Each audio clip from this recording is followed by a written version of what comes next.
तो अब हम बात करने जा रहे हैं submission on agriculture mechanisation drone के बारे में। ठीक है।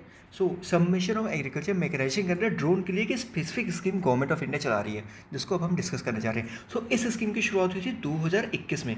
नोडल मिनिस्ट्री ऑफ एग्रीकल्चर है, फार्मर वेलफेयर है। बेसिक ऑब्जेक्टिव क्या है? देखो, इस स्कीम में ना हम लोग ड्रोन के जरिए वेरियस इनपुट प्रोवाइड करेंगे एग्रीकल्चर सेक्टर में। ठीक है। तो बेसिक ऑब्जेक्टिव क्या होगा? High field capacity and efficiency.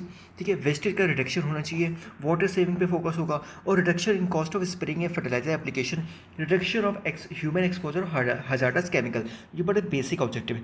In case अगर सब्जेक्टिव नबार्ड में सब्जेक्टिव बेस पे क्वेश्चन आता है ना आपका, तो इस कि एग्रीकल्चर में एफिशिएंसी कैसे इंप्रूव कर सकते हैं, तो आप इस स्कीम को मेंशन कर सकते हैं इसके ऑब्जेक्टिव के साथ। ठीक है। तो ऑब्जेक्टिव आप याद रखिएगा। ओके। अब बात करते हैं कितना financial assistance government of India provide करेगी। तो देखिए, अगर अगर ड्रोन को गवर्नमेंट इंस्टीट्यूशन या गवर्नमेंट ऑर्गेनाइजेशन परचेज करेगी ना, सो इसको पूरा 100% असिस्टेंस दिया जाएगा up to a maximum cost of 10 lakh per drone.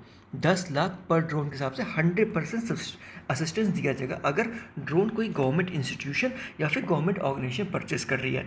वही इन केस अगर कोई एफ पी ओ ना डिमॉन्स्ट्रेशन के लिए, अगर डिमॉन्स्ट्रेशन के लिए अगर वो ड्रोन लेगी, तो उसको जितना असिस्टेंस प्रोवाइड किया जाएगा वो अप टू 75% होगा। जितना एग्रीकल्चर ड्रोन का कॉस्ट होगा, up to 75% of the assistance government provide करेगी एफ को। ठीक है। साथ में जो इम्प्लीमेंटिंग एजेंसीज हैं, उसके अगर कोई इमरजेंसी एक्सपेंडिचर, अगर कोई इमरजेंसी में पैसे की ज़रूरत होगी, तो उसके लिए ना कंटेंजेंसी एक्सपेंडिचर भी रखा गया है। और इसका कितना अमाउंट है? हायरिंग के केस में ना 6,000 रुपये पर हेक्टेयर के हिसाब से पैसा दिया जाएगा, और परचेज़ करने के लिए 3,000 रुपये पर हेक्टेयर के हिसाब से यहाँ पे पैसे की फैसिलिटी, मनी की अवेलेबिलिटी इस कंटिजेंसी एक्सपेंडिचर में की गई है। ठीक है। 6,000 per hectare for case of hiring, and in case of purchasing 3,000 रुपये हेक्टेयर पर हेक्टेयर। ओके। अब मान लीजिए कोई फॉर्मर रेंटल बेसिस पे कस्टम हायरिंग सेंटर से अगर ड्रोन लेना चाहता है, वो कस्टम हायरिंग सेंटर है जिसको कोऑपरेटिव सोसाइटी के अंडर सेटअप किया गया है, या फिर कोई एफपीओ ने सेटअप किया है, या फिर किसी रूरल एंटरप्रेन्योर सेटअप किया है। अगर कोई फॉर्मर रेंटल बेसिस पे कस्टम हायरिंग सेंटर से अगर ड्रोन ले रहा है, तो उसको 40% ऑफ द अमाउंट उसको दिया जाएगा, मैक्सिमम 4 लाख। ठीक है। इनके से कोई अगर एग्रीकल्चर ग्रेजुएट है, अगर वो कस्टम हायरिंग सेंटर इस्टेब्लिश करना चाहता है ड्रोन के क्षेत्र में, तो उसको up to 50% of the cost दिया जाएगा, maximum 5 lakh per drone. 5 lakh per drone. मान लो 10 ड्रोन वो कस्टम हायरिंग सेंटर में रखता है, तो लगभग 50 लाख रुपए या 50% जितना कॉस्ट आया दोनों में से जिसका कम है।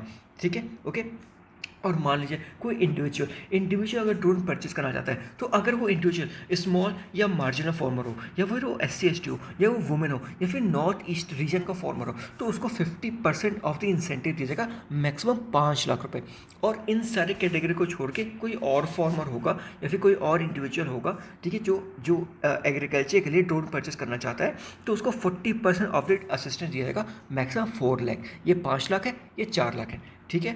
तो ठीक है, फिर PDF में ग्रुप में शेयर कर दूँगा, आप लोग ज्वाइन कर लीजिएगा। Okay, thank you.